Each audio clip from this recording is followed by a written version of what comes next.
Hello, ladies and gentlemen, and welcome to today's press conference for the BetFred Women's Challenge Cup final. And it's an absolute pleasure to have you all here today for this fantastic event. Today, I'm joined by Paige Travish, Amy Hardcastle, and Faye Gaskin, who all plays for Saints. And from York, we have Alicia Clayton and Katie Langan. But before we start, obviously, my name is Dylan. I'm a member of the media for Community Integrated Care's Inclusive Volunteering Programme at Rugby League World Cup 2021. I play for the Warrington Wolves Learning Disability Super League team, but the BetFred Women's Challenge Cup final takes place on Saturday morning, and I'm sure two great teams will create one fantastic game. And remember, for the first time, it's being shown live on BBC Two. This is a massive step in the history of women's rugby league, and it's a huge occasion for the sport. It's just really huge. It's massive. But I think it's time to move on to some questions, and I think we'll start off with my question, and this is for Amy Hardcastle. So, could you give us a bit of an idea of what training had been like? Has it been any different? Because obviously it's a big game. Every time we go into a cup like we do, like for the semis that we did or the quarterfinals, we all have to train that little bit more because you kind of have a way forward of what you're going to do in that game. So you might have a strategy that you're going to do. So it might be doing something different that you did in the last game. So obviously our training has stepped up for the final because there's things that we need to fix, but also there's things that we need to do in our game. Yeah, of course. I would like to ask the same question to Alicia. Has it been any different for you? Yeah, obviously all the girls are just stepping up massively, just putting them extra 1%ers in. Of course.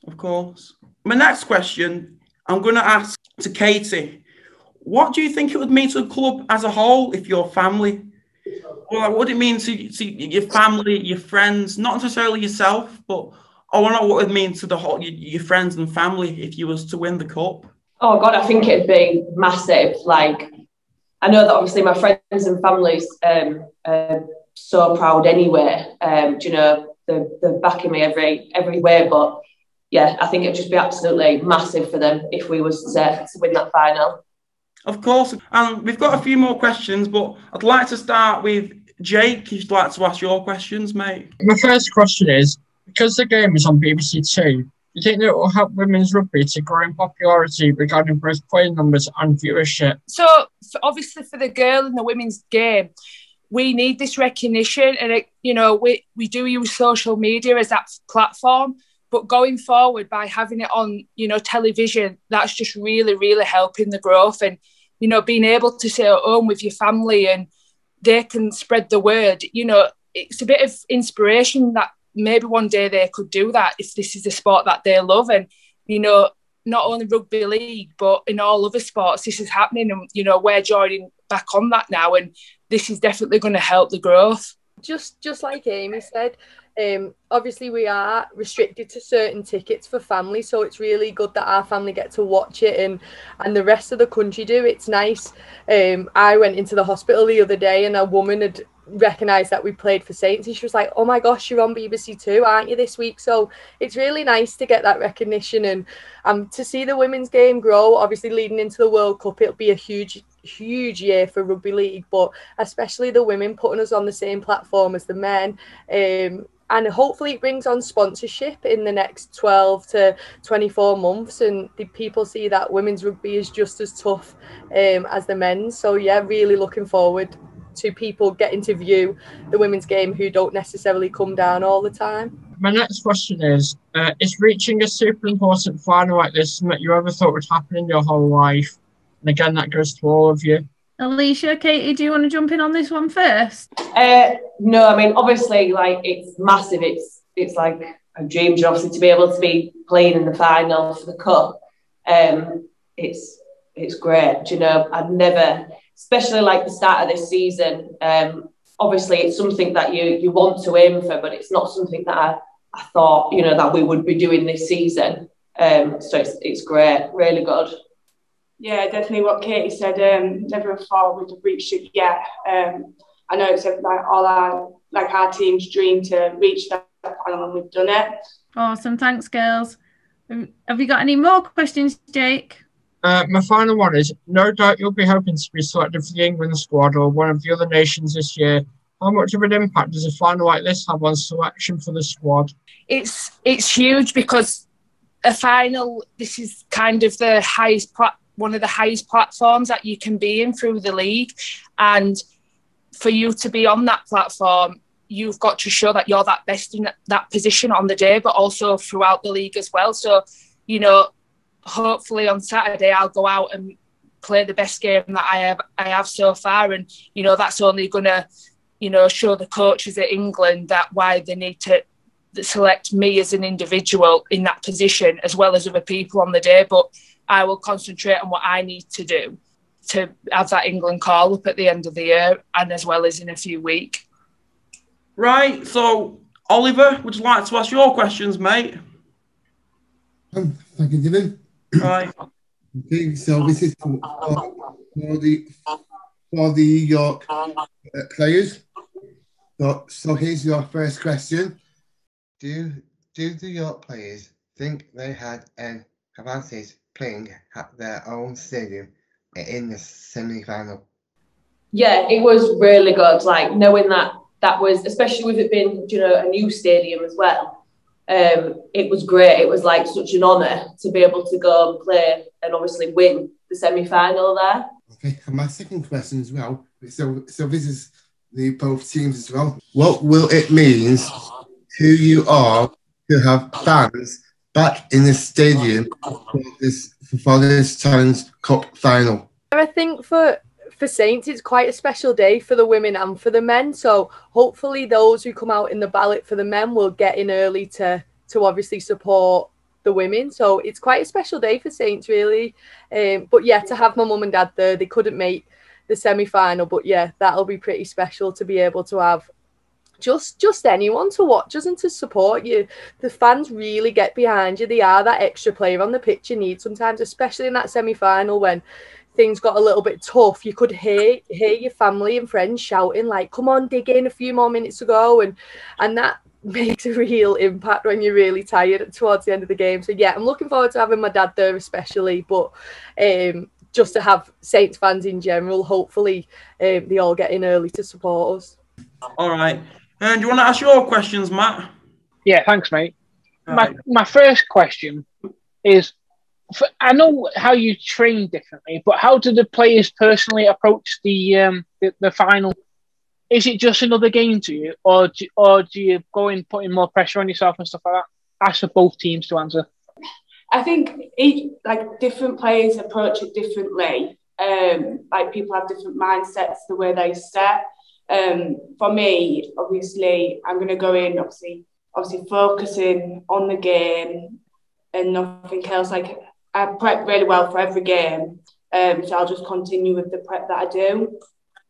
Yeah, I think that's it. I think everyone preps totally different for a game. To get your head in, into going into obviously to play it. But I think everyone's pretty good at the minute going in. Yeah. In Ames, from Saints' perspective?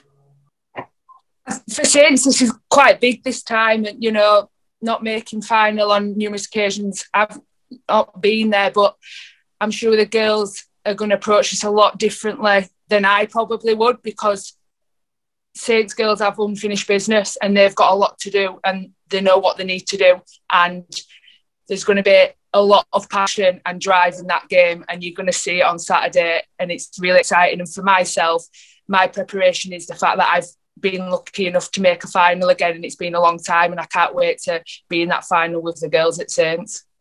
Brilliant, thanks, Ames. Faye, anything more? I know obviously we've been part of those semi-finals where it didn't quite go too well, so getting to the final, I suppose, means a lot to us, doesn't it? Preparation's key.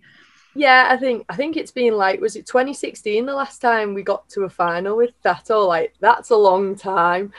So yeah, I stick to a routine. I have the same routine every game day, and the night before I'm in bed for 6 o'clock, just totally chilled, same meals, wake up same time, absolutely so strict with my routine. And this year I tweaked it a little bit. So we have a chaplain at Saint, and she's amazing. So I make sure I speak to her the morning of a game, and it just clears my brain more than anything. As a halfback, there's a lot of pressure and a lot of decisions to be made in the 80 minutes. So I feel like once I've spoken to her, and I just feel a little bit better in myself. So yeah, I'm really excited for Saturday.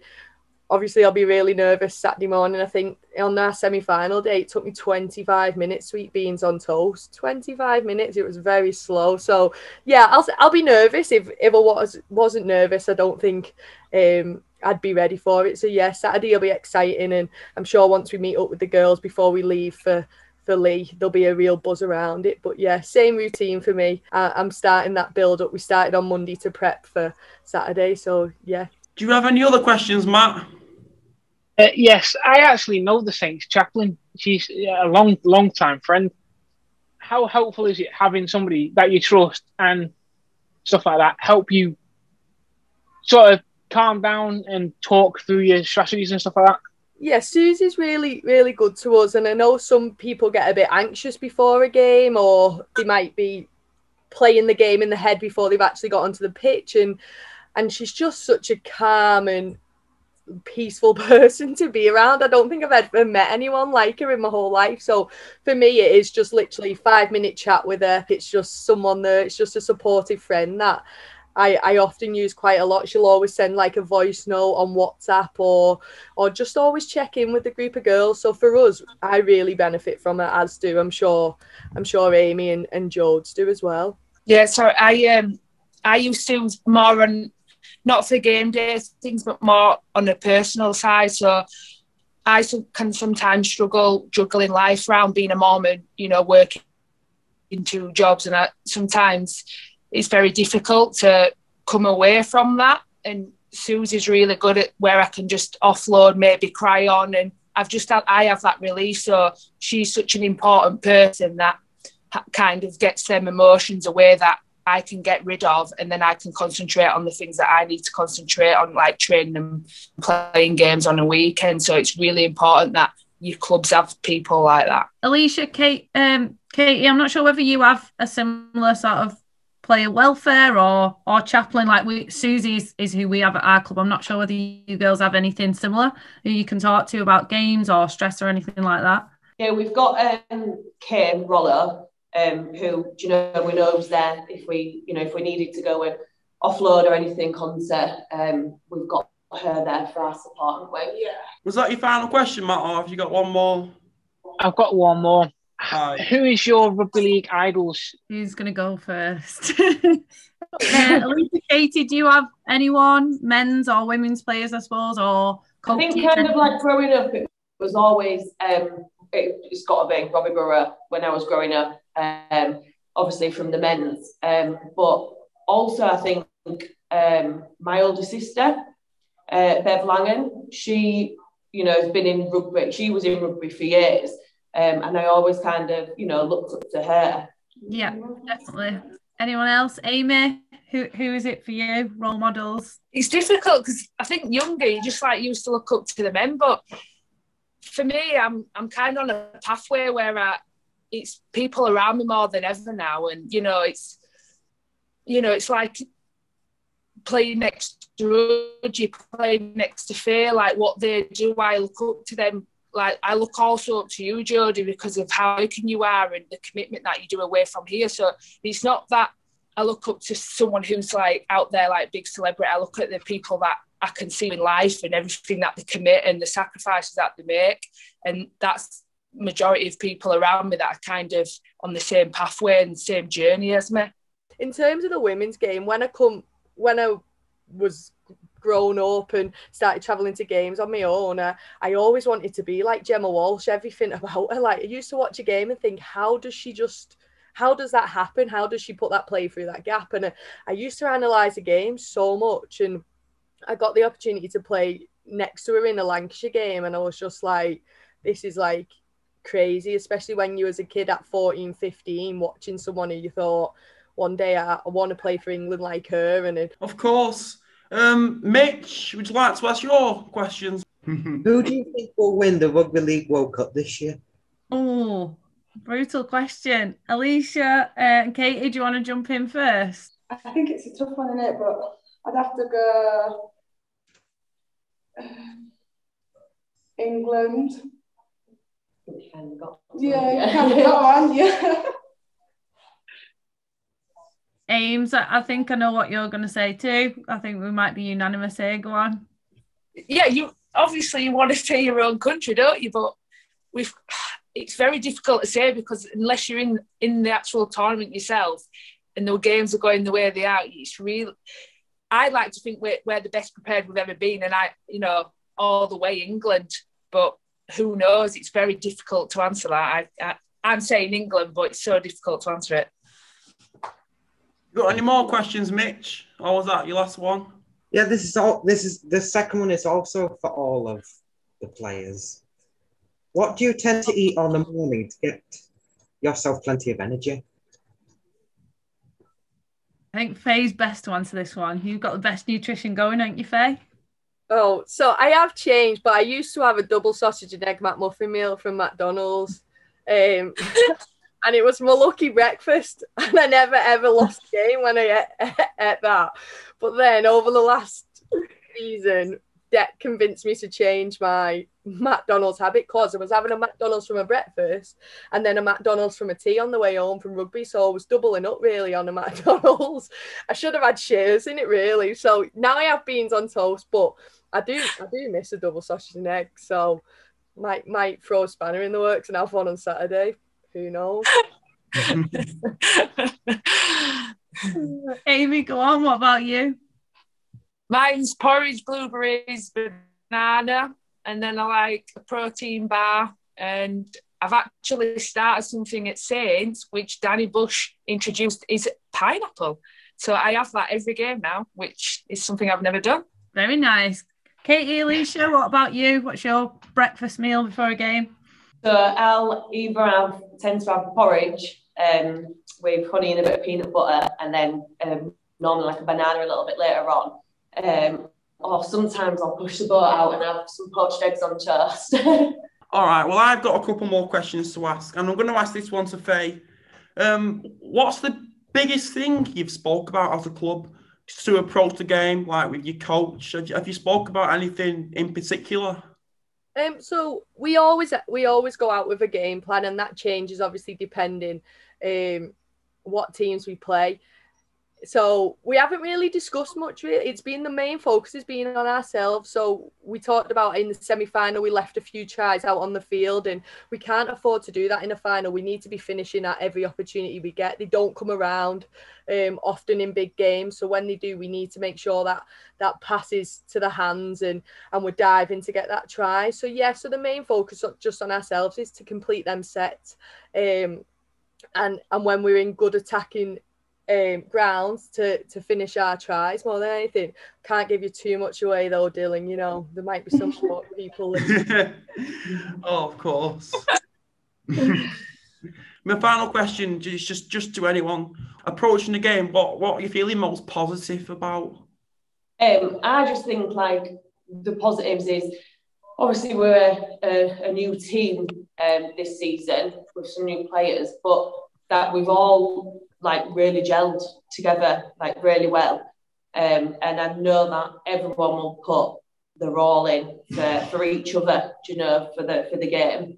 Would anyone else feel any like really positive about anything? I think things are really positive around the Saints camp because we've never got into a final as St Helens women, so. The build up to the semi-final was quite big. Obviously, we had a bit of history with Leeds, and we couldn't get past them two seasons ago. So coming into this, it's either us or York. Neither of us have hit a final in the Women's Super League. There'll be someone crowned Challenge Cup winners for the first time. So I think that's real positive. And those teams who were always on the top this year, didn't make it to the final. So between ourselves and York, it's going to be a really positive and exciting day. And again, because it's on BBC Two, so either one of us will get crowned that Challenge Cup champion. So that's really positive step for the women's game. Obviously, you told me you never got to a final. So would you say it's one of the biggest achievements you've made, or maybe the biggest achievement? Yeah, I think as Saints women, it will be. It is the biggest game we've got to. We have, I don't know what it is about semi-finals, but we often don't make it through them. So this year, we've had some great recruits come in the COVID year. Obviously, this is the first year we played together. So we've had Amy, we've had Carrie, we've had some great additions to the team, and we've gelled really well. But yeah, this game is the greatest achievement of Saints women. So we're looking forward to it. Yeah, of course. Well, I will say that the press conference it's been fantastic. It's been great to have you all here today, and I'll be watching the game on TV, and I just wish you all luck and just good luck, and I'll see you all soon. Thanks, Dylan. Thanks, Dylan. Thanks everyone for your great questions as well. Thank you, and thanks Alicia, Katie, Amy.